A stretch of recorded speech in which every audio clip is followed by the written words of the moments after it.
thought the casuarinas would have come all the way. Isn't it? It's just... Yeah. So the last time we were here, the shape of this land was much more elongated coming up here, but no longer. That was smaller, wasn't it? Yeah. That opening was much smaller. Yeah.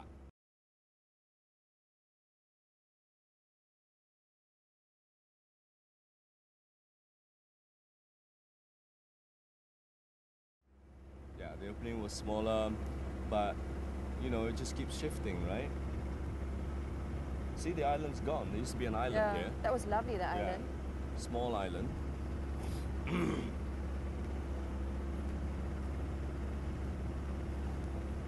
It's taken on a totally different shape.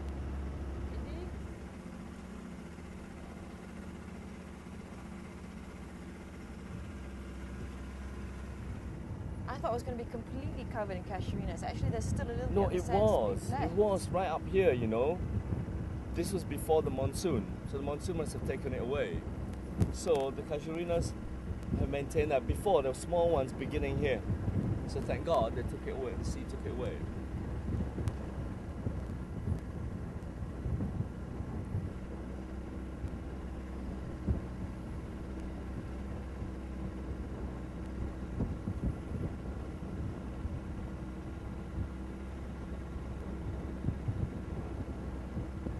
It's beautiful when it's like... Yeah, it's lovely. I out. was sort of scared to come back because I thought the water was going to be polluted and brown. Ah, guys, Yeah. Here, yeah? It's fine, yeah?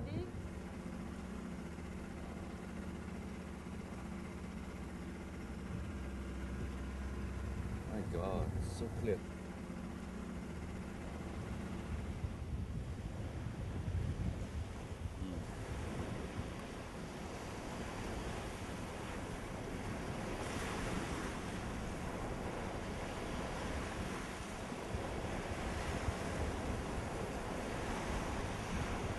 I think it was a process. I remember in the beginning we were looking at the whole area. You actually found this sand spit, and we found it was a very striking sort of location because of its location between the river and the hills behind us and the sea. At the time, what struck us was that there was this bareness here, there was this sort of emptiness where, you know, the sand, the sea and the sky, they formed quite graphic bands.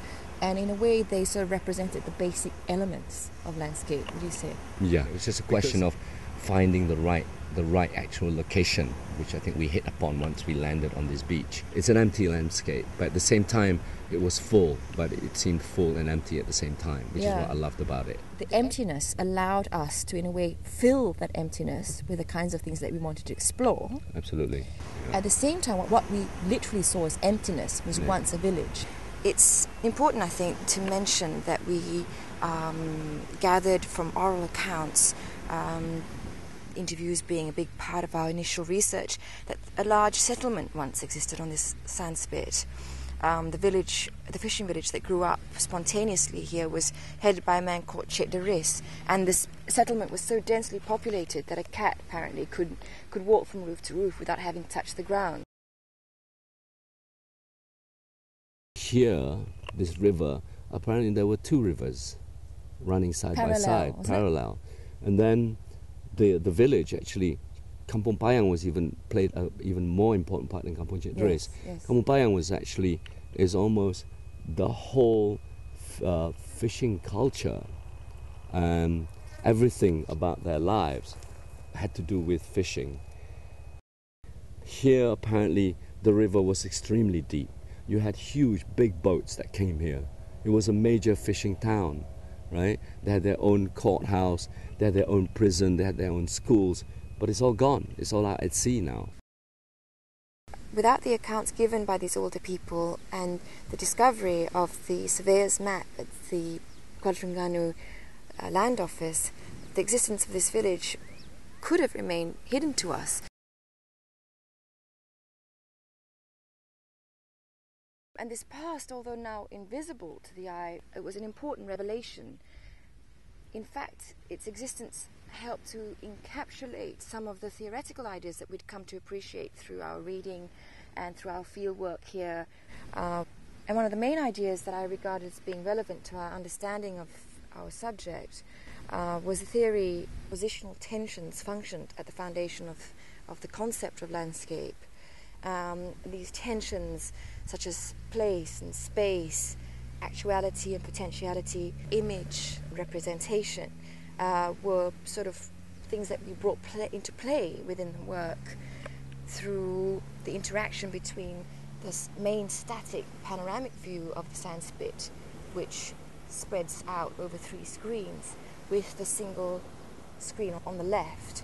This single screen moves through the panorama and attempts to complicate what is foregrounded within an apparent emptiness by uncovering what could be described as its background potentiality.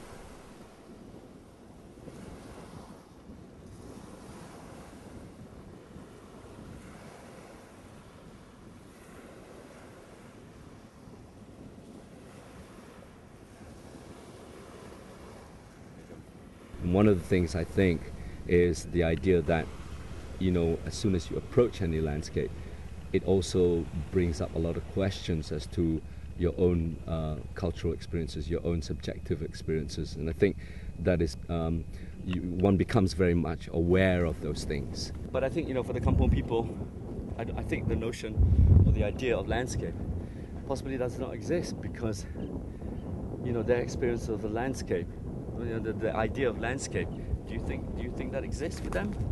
No, not as such. Because I think that because they're so sort of immersed in their surroundings that they don't sort of stand back and view it in an objective way. I think they live the landscape. And for me, I'm thinking really of oral cultures where their experience of the land is a lived one. Yeah, it's a lived experience of the land. I think it can be termed like landscape as a sort of a cultural process as opposed to landscape objectified. That comes from that comes from engagement with the land, whether it's through agriculture, whether it's even through fishing, or actually through walking, getting from one place to another. So I think these things very much for them is a lived experience, and it's nothing conceptual about it. You know, landscape painting basically as a response to increasing urbanization. So there was a romanticization of the countryside. Yeah. So they had to be removed from it. So that's why we come with that baggage. Yes. Right, upon the land. Right? We come with that baggage in the area, and the moment we meet them, there's a gap already. So where do you think that comes from? I mean, for me, history. So actually, makes it able for people to actually objectify the world. Yes, right? I mean, in order to name something, you have to agree to lose it first. I mean, you can't have a symbiotic connection to something. Yeah. You have to sort of agree to lose it in order to sort of be distanced enough from it in order to name it. And distance and objectification, right, is the key word here, right? And so that's why, in a way, no matter what, the world, the borders of the two worlds, it's as much as you could say that we can cross, just like we could cross that river, but it's still not as porous as we would like it to be, or as people might think it is.